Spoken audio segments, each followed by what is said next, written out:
Welcome to my channel, The Light Within. Aham Brahmasmi. Aham Brahmasmi. 3 words I grew up hearing. In Sanskrit, they mean I am Brahman, I am the universe, or I am everything. And for most of my life, I accepted this as a beautiful, sacred idea. But honestly, I didn't completely appreciate what it meant. I heard it repeated in temples, in discourses, in family conversations, often without much explanation. Just passed along from one generation to the next, the way certain things are. The translation I kept hearing was simple. I am Brahman means I am God, and that created a confusion I carried for years. Because I was also taught to worship God, to bow before the divine, to see it as something vast and sacred, and importantly, separate from me. So, how was I suddenly God? How could the worshipper and the worshipped be the same thing? Nobody really explained that, and so I filed it away as a beautiful phrase I didn't fully understand, living comfortably inside the world of spirituality, meaningful but separate from science, from reason, from the kind of questions you could actually test and explore. But then I started going down a rabbit hole just from passion for these topics: brain science, quantum physics, ancient philosophy, and the neuroscience of meditation. And something unexpected kept happening. The deeper I went into each of these subjects, the more I kept finding echoes of the same idea, expressed in completely different languages by completely different people across completely different centuries, all of them pointing from their own direction at something that felt like Aham Brahmasmi. This series is my attempt to share that journey. I want to be clear, this is my interpretation of those 3 words. What seems like a plausible theory that appeals to me, it is not the only one.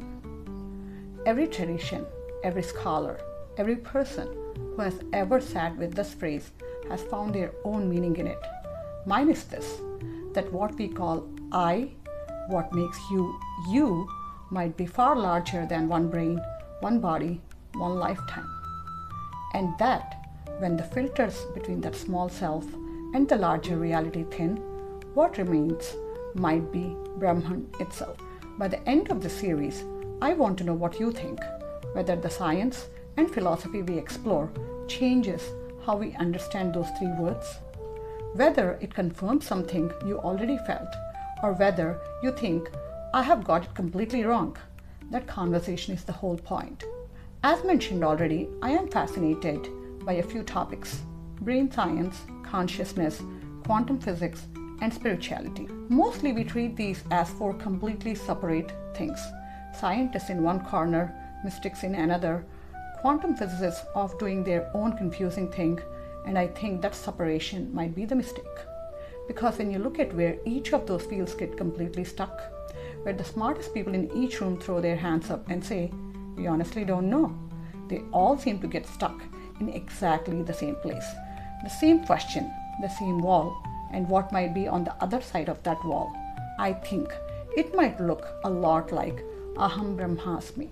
The series is built into chapters, 11 of them, plus this prologue. I will be posting 1 chapter roughly every month. So this is a journey we are going to take slowly, together, over the next year. Each chapter stands on its own, but they build on each other. If you watch one and it resonates, subscribe. The next piece of the puzzle will arrive the following month. And if you want to catch up at any point, every chapter will be right here on this channel. We are going to go deep, but I'll try and make every chapter feel like a conversation, not a lecture. No prior knowledge is needed, just curiosity. That's enough. To summarize this series, this is one person's personal exploration of Aham Brahmasmi. I am Brahman, through the lenses of brain science, quantum physics, ancient wisdom, and philosophy. It is not the definitive interpretation of Aham Brahmasmi. It is one interpretation, offered openly and honestly, inviting the viewer to form their own.